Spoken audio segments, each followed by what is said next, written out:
And he had 10 birdies that first round. Pretty impressive stuff. Good height on it. Let's see if he can get back right with that wind. Yeah, he pulled it out a little wide and does not make it back inbounds. Did it ever make it back in bounds? I guess we'll see. Yeah, so from the tee pad to us, it looked like it crossed inbounds about where he's at. The spotter said it did also. We'll let you guys decide after watching it. Ultimately, it's up to the group, so whatever they call, that's the way it goes. Yeah, so he's got his par look now. Pretty scary putt, but not too far away. Oh, I would say pond. We don't have to worry about the pond right now, though. Joel taps in, or doesn't tap in, but able to make his par putt there.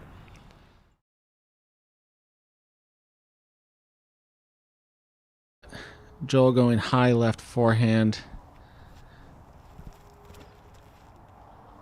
That looks to be pretty good. Looks pretty good, but he's pushed a little long.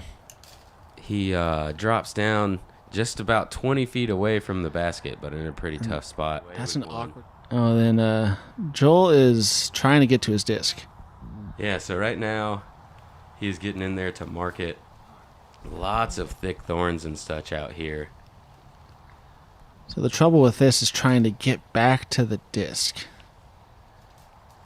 And those are... Yeah, there's thorns in there. It's just a jungle. He's currently attached to one. Yeah, it's a difficult area to have 20, 25 feet from the basket. I don't know if it's really a good thing to have this close to the basket.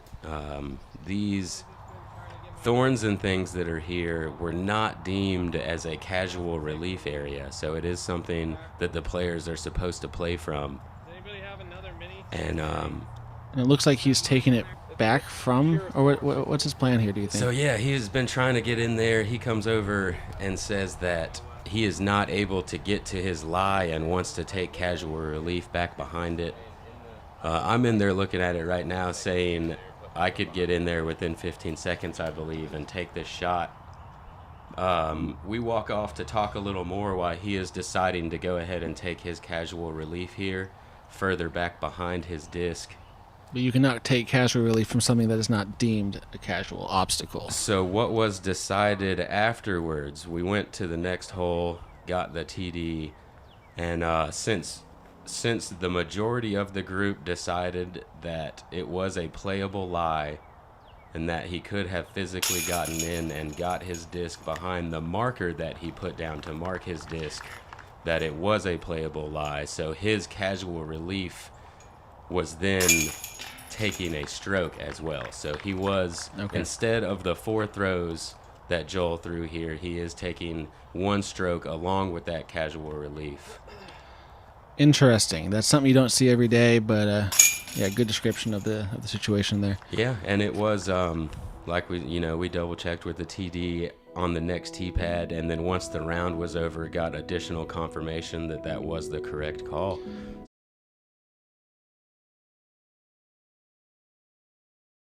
We'll see what happens with Joel.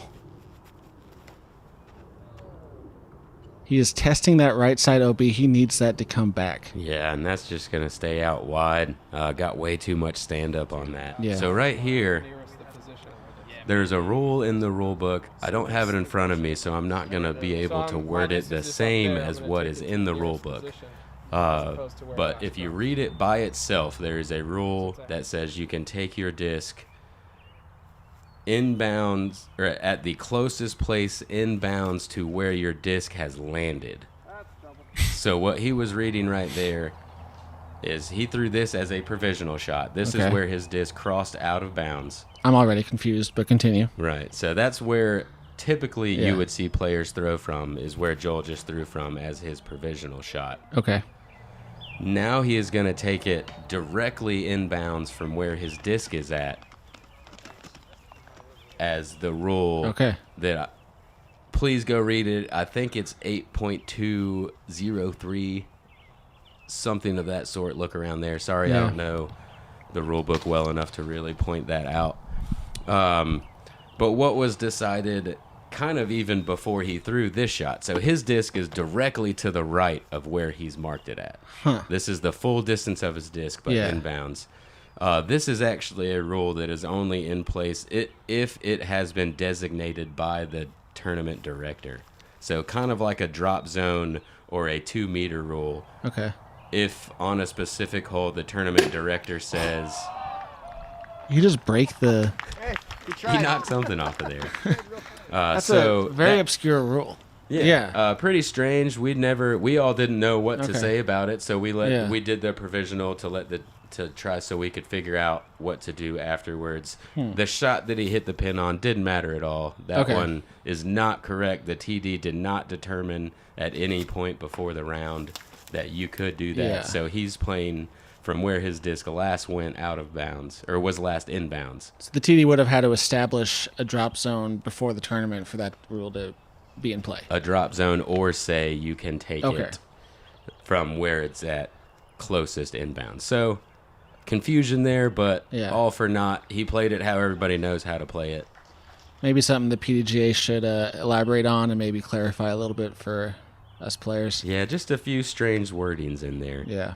And this is now his 5th shot. A great little touch forehand roller out. Gonna tap in his double bogey.